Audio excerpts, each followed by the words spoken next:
Tracing the path of the killer to his death in Texas. Nate Rogers has been tracking the tragedy in Will County from the beginning. Nate. We've been in contact with the victims' family members as well as their colleagues, many still too distraught to speak on camera at this time. We also now know for sure the relation of those victims to the suspect.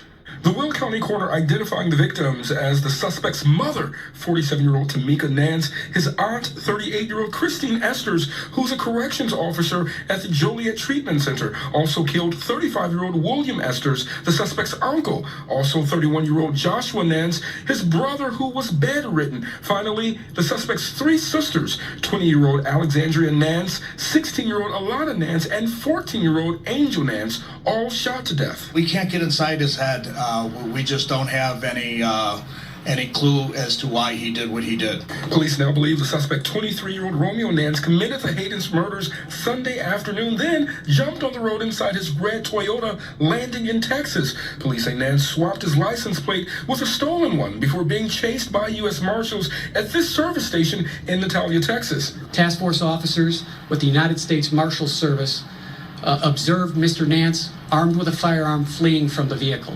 Authorities say Nance eventually shot himself after a confrontation with police. Detectives went to his home here in the 2200 block of Acres Lane Monday, finding blood on the front door. Inside, two relatives were dead. At the family's second home, 5 others discovered murder. We do believe that the shootings at the 2200 block were the original shootings, and then the 2 random shootings took place shortly thereafter. Unrelated to this crime scene, police say Nance, who has a criminal history, then allegedly killed 28-year-old Doyosi Bakari and shot a 42-year-old man, also in Joliet. During the course of this investigation, we determined that a 3-year-old boy was unaccounted for, and we quickly located that child with a relative in a nearby community.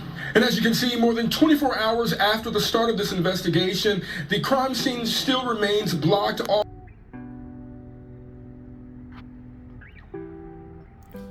Another tragic story. Now this is coming out of Chicago. A man suspected of shooting and killing 8 people in suburban Chicago this weekend, which was actually January 22nd, was related to most of the victims, authorities said Tuesday, a day after the 23-year-old fatally shot himself during a confrontation with law enforcement in Texas. The Illinois authorities provided a clear timeline of the shootings on Tuesday, saying they believe all 8 people killed and a 9th person wounded were shot Sunday, and Romeo Nance fled the area by that evening, but they told reporters there is no evidence of a motive yet for the killings. We can't get inside his head, Joliet Police Chief Bill Evans told reporters. We just don't have any clue as to why he did what he did.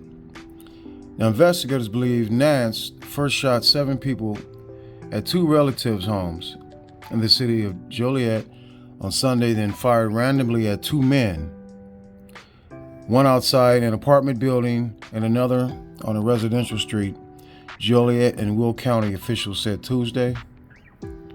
Police said that they had not yet determined the victims' exact relationships to Nance.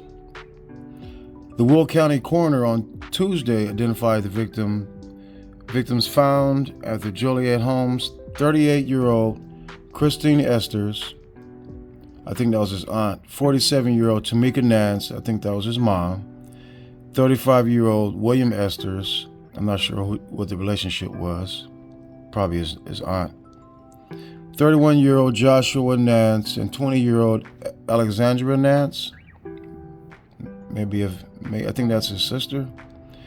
The names of 2 teenage girls, 14 and 16, were not released. Man, this is tragic.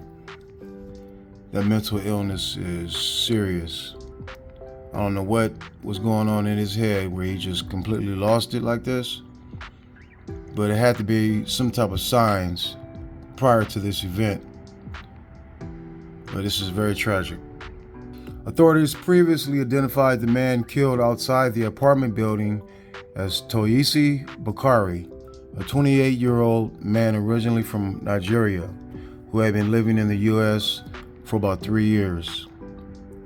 Nance fatally shot himself Monday evening after U.S. Marshals located him near Natalia, Texas, about 30 miles southeast of San Antonio and more than 1,000 miles from Joliet, authorities said. He had no known ties to Texas. Illinois authorities confirmed Tuesday. I think that man was actually on his way to try to get out of the country. He was probably going to Mexico, I think. Now, Nance's death was announced hours after Illinois authorities used social media and a news conference to share initial details of the killings there. The Medina County Texas Sheriff Randy Brown said his office received a call Monday about a person suspected in Chicago area killings headed into the county on Interstate 35. Brown said he believes the suspect was trying to reach Mexico. Yeah, that's what I suspected.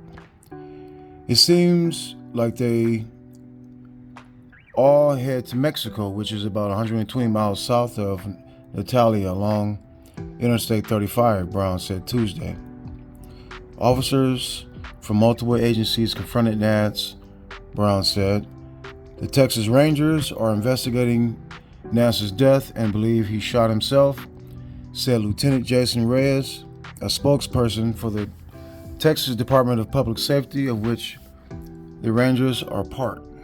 Now, the victims were found Sunday and Monday at 3 separate homes, authorities told reporters at a news conference earlier Monday evening. Police were first notified of a man found with an apparent gunshot wound Sunday outside of an apartment in Will County and pronounced dead at a hospital later identified as Bakari. Shortly after, they learned a man shot in the leg outside a home nearby. Man, that dude Bakari had absolutely nothing to do with that. No connection to this crazy man. Just an innocent bystander. Man, you got to keep your head on a swivel out here. You don't know what people are going through. You just can't be out here just nonchalant living your life. You gotta constantly be looking out for your surroundings and your protection at all times. You don't know what's going on out here. Now, footage shows the driver of a red car speaking briefly to Ellis's neighbor, driving to the end of the block before making a U-turn, then stopping and firing 9 times. Now, Ellis said he was watching the Detroit Lions play the Tampa Bay Buccaneers in an NFL playoff game when he heard the shots, saw his hurt neighbor outside and called police. That could have been me or my wife in the front yard, which is very scary. Ellis, 56, said, "You haven't done nothing to anybody. Why would somebody just target to shoot you?" That's my point.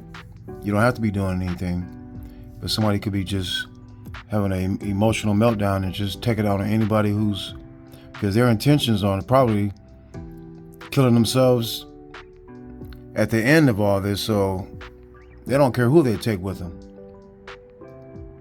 Now, Will County Chief Deputy Dan Jungle said deputies used video surveillance and license plate readers to identify the car of the suspected shooter late Sunday and set up patrols near his known addresses.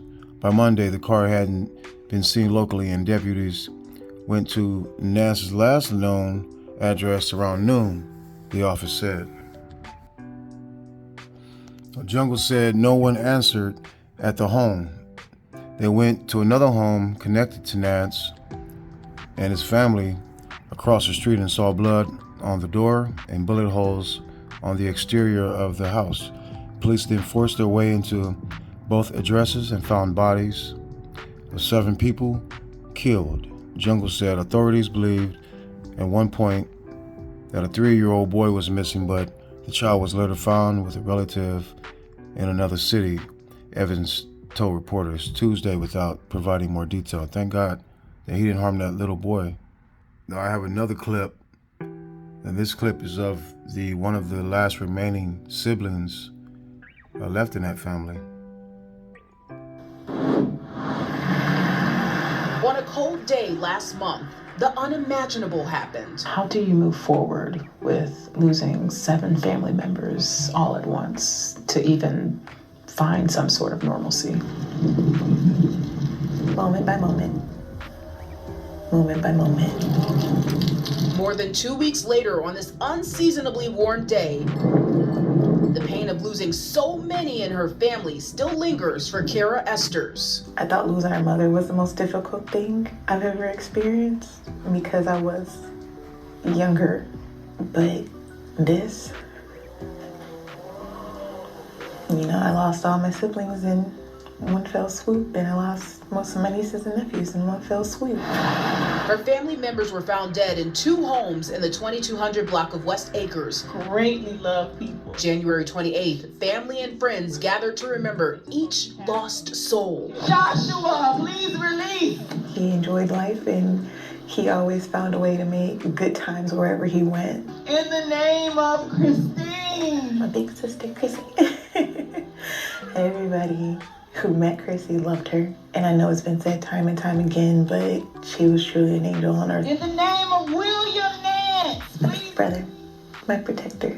He always made sure everyone around him was safe. She was my rock. I could tell her about anything going on in my life, and she would listen and give her advice. In the name of Alex, please release. Our Lucky was one of the silliest people you'd ever meet. Alana was shy when you first meet her, but when she got to know her, she was just one of the funniest teenagers you'd ever meet. In the name of Angel! Sweet Angel. She really was her namesake.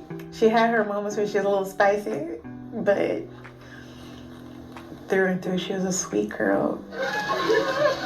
Is this a situation, a case where we might not ever?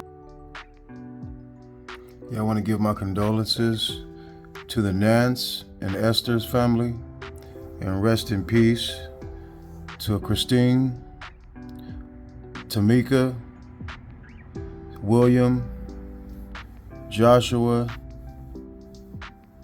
and 20-year-old Alexandria, and the 2 minor teenage girls, those 14 and 16. They stated them in the news clip. To all you guys, rest in peace. And I'll talk to you guys later.